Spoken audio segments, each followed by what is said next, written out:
Pak Sekda, selamat siang. Siang.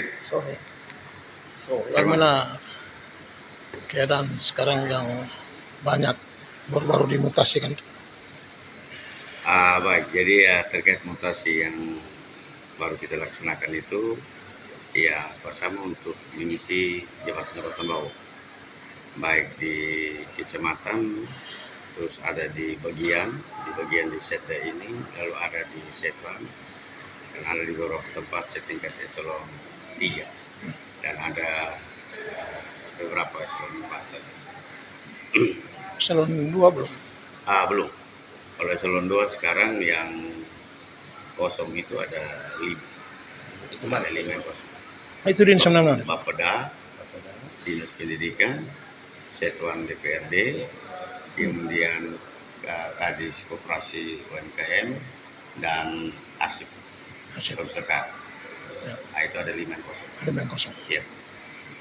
Dan saat ini sementara Pak Wali perintah ke saya untuk mempersiapkan kita isi lagi jabatan-jabatan kosong yang setingkat eselon 4, termasuk lurah.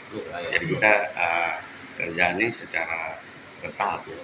Jadi kita isi dulu, beberapa waktu lalu kan ada 2 kali kita isi eselon 2, terus kemarin eselon 3, termasuk camat dan kabak-kabak di Setda. Nanti ini berikut lagi, belum berikutnya ada beberapa eselon 4 dan juga lurah. Ini karena kemarin ada beberapa eselon 4 itu karena yang pertama kosong, yang berikut itu yang mereka kemarin dipromosikan ke eselon 3, maka otomatis kosong. Nah saat ini kita sementara mempersiapkan. Untuk lurah itu ada berapa banyak yang kosong? Lurah. Yang Kalau lurah sekarang yang kosong itu ada sekitar 21 atau 22. Saya tidak hafal. Oh, itu semuanya sudah PLT loh. SK-nya sudah. Ini sudah proses PLT. Oh, sementara. Ya, sudah kasih PLT. Nah, yang sementara masih menunggu PLT untuk supaya tidak menghambat pelayanan itu ditunjuk PLH. Ya, jadi supaya menghindari kekosongan ya. Karena jabatan lurah ini kan ada banyak surat yang harus tanda. Jadi saat itu setelah bergeser lurahnya dipromosikan, sebelum SK PLT keluar, itu kita sudah dahulukan dengan PLH. Ya, untuk pelayanan. Jadi tidak ada pelayanan yang terputus. Kepala sekolah ada yang kosong? Sudah. Semua sudah kemarin. Ada sekitar 60 ya.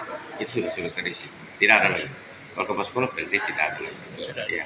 Untuk soal kebersihan dan lingkungan kita ini mungkin seperti apa untuk himbauan atau ada instruksi khusus Baik. untuk lurah dan camat? Yang pertama kan kita bisa lihat ya, kita sama-sama warga di kota bahwa 1 tahun lebih sedikit Wali dan juga pemimpin kota ini kan sudah berkurang, dan memang kita masih terus sesuai roadmap sampai yang telah ditetapkan oleh Pak Wali Kota, kita terus melakukan evaluasi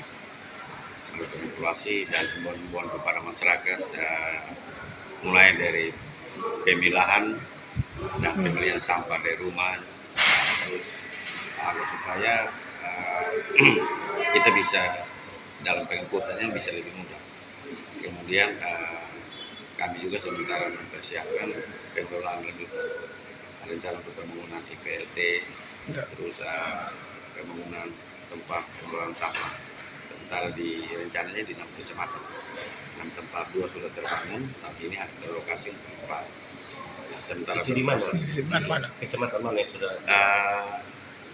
Yang sudah terbangun itu kan satu ada di samping Gor itu, ya itu sudah ada 4 ini sementara proses. Nah, karena kita harus cari lahan, ya kan itu harus punya tempat yang cukup. Jadi kalau untuk masyarakat kita minta pembuangan sampahnya itu di tempat yang resmi supaya jangan ada lagi TPS liar. Kemudian tepat waktu itu penting. Itu bisa buangnya jam berapa? Kan kita mulai buang itu dari jam 6 sore sampai jam 6 pagi. Itu waktu buang. Waktu buang. Jadi kita himbau kepada masyarakat untuk buang tepat waktu. Jadi Pak Wali minta kita evaluasi terus, baik prosesnya maupun sampai pengangkutan. Jadi kita kemarin juga petunjuk Pak Wali kita sudah perkuat armada lagi, ada 23. Ada berapa Itu unit? ada sekitar 20-an, 20 tidak sampai 23 karena ada PKA. Jadi ini terus Pak Wali minta kita perkuat di armada. Tujuannya supaya mempercepat proses pengangkutan. Ya, mempercepat proses pengangkutan. Bapak proses pengangkutan itu dia pakai apa? Jadwal? Ada rute, Rute. ada jadwal, ada rute. Di Jadi satu hari berapa kali ada? kalau satu hari, kalau masyarakat ini kan dia buang, dia satu kali ke satu titik itu kan setelah jam 6 pagi, dia diambil ke titik itu. Nah memang ditemukan masih ada walaupun tidak banyak ya masyarakat yang buang setelah jam itu. Nah, tapi tetap Pak Wali perintah ke kita untuk tetap kita angkut. Ya, dia laporan masuk kita tetap angkut. Dan titik TPS liarnya kita sudah cukup banyak melakukan. Nah ini menandakan bahwa masyarakat sudah cukup sadar. Nah yang pertama membuang di tempatnya dan tepat waktu. Itu sudah bisa lihat ya bahwa terjadi perubahan masalah kebersihan. Soal GPS yang mau dipasang di mobil-mobil armada sejauh ini sudah kan? Itu ada beberapa kayaknya sudah. Oh, suara. Nah, nanti saya belum dapat laporan resmi ya. Iya. Jadi itu supaya kita gampang pantau. Ya. Gampang pantau. Nah, jadi kita bisa pantau ini armada dia ada gerak kemana. Iya, siap. Iya. Wah, kita Ya. minta Terima kasih. foto di situ.